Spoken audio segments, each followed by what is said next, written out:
Super Talk 99.7 WTN.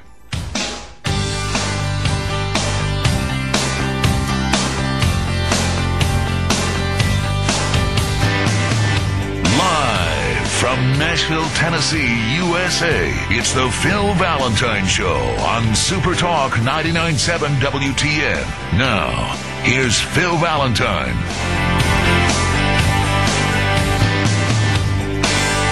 Hey, welcome back. It is the Phil Valentine Show, spanning the nation, my friends, all over, everywhere, and wherever you find yourself. It's easy to get in touch with us. 1-800-618-PHIL. That's 1-800-618-7445. Instant email, phil@philvalentine.com. And that web address is philvalentine.com.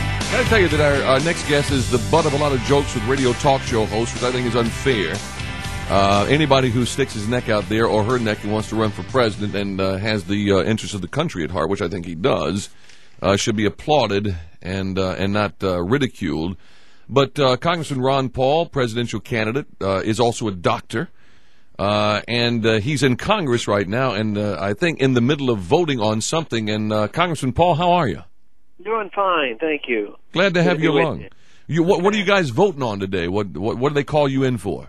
Well, the votes we had today dealt with mostly trying to tinker around and resolve some of that housing crisis, to bail out a few people here and tax a few others, but it's really, as far as I'm concerned, just tinkering because they don't really deal with the main problem that is involved in housing bubbles. Well, let's talk about that for a moment since you brought that up.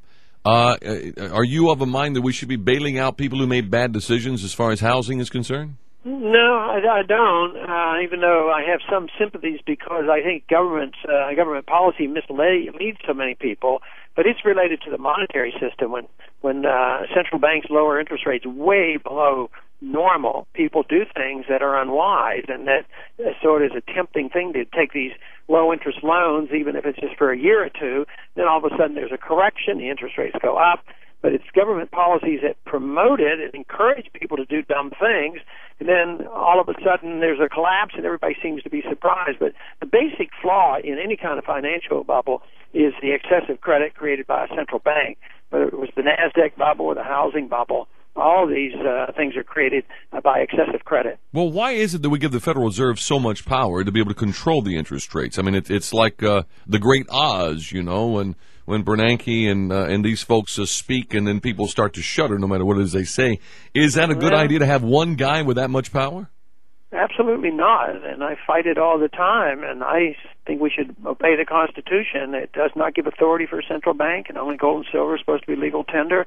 You're not supposed to be able to create money out of thin air, and when governments and politicians collude with central banks, they expand government, they do things they shouldn't do, and then they can't tax and then borrow enough, so they just literally create new money out of thin air, which is the reason why we have the inflationary problems, and prices go up, cost of living goes up, standard of living goes down. So it's a real menace, and nobody really quite understands it or wants to look into the Federal Reserve. Most people just ignore the process, and yet I consider it crucial in maintaining or establishing a sound economy. Now, at various parts in your career, you have been a libertarian and a Republican. Would you consider yourself a libertarian or a Republican or a constitutionalist, or how would you describe yourself to folks out there? When I volunteer term, I say I'm a strict constitutionalist, but I concede that the founders were very libertarian. I've worked with libertarians, and I'm not afraid of that term. It just means you believe in liberty. But some people have unusual definitions for libertarians, but if you think of libertarians believing in liberty, personal liberty and economic liberty, it also means that we shouldn't be telling other countries how to live. All of a sudden it just conforms with the Constitution because we don't have authority to do all those things anyway. We're talking with Congressman Ron Paul, also presidential candidate out there, and a lot of the fodder that some of these talk show hosts are using are some of the things you've said about the war in Iraq, the war in Afghanistan, and in general the war on terrorism. And I have talked to the people where that's where I disagree with you. I agree with you on a lot of the constitutional issues. But what is your thought about, I believe, and you correct me if I'm wrong, I don't want to put words in your mouth, but I believe it is your belief that we would not have this terrorism problem had we not started it ourselves by meddling in other people's business in the Middle East. Yeah, I think all suicide terrorism has a logic behind it, even though a lot of people won't think in those terms. And people who have done some very serious study, like a Robert Pape out of Chicago, he finds that they think in a bit of a logical way, and that they're willing to give up their lives because they get so incensed because foreigners occupy their land and their own governments won't do anything. So this is what's happened. I mean, we've been involved and meddling in the affairs of Muslim nations since 1953 in a wholesale manner, but more so in the last decade or two.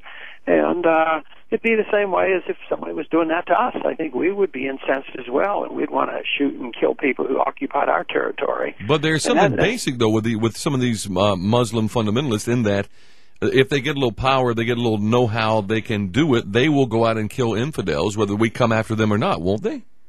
I don't believe so. I don't believe they come here just because we're Christian and we're rich and we're free. I don't believe that for a minute. I think they cannot motivate people to the point of suicide terrorism unless they're incensed with an occupation. And this is just not Muslims. The country that has the greatest amount of suicide terrorism is Sri Lanka, and it doesn't involve Muslims. It involves Hindus.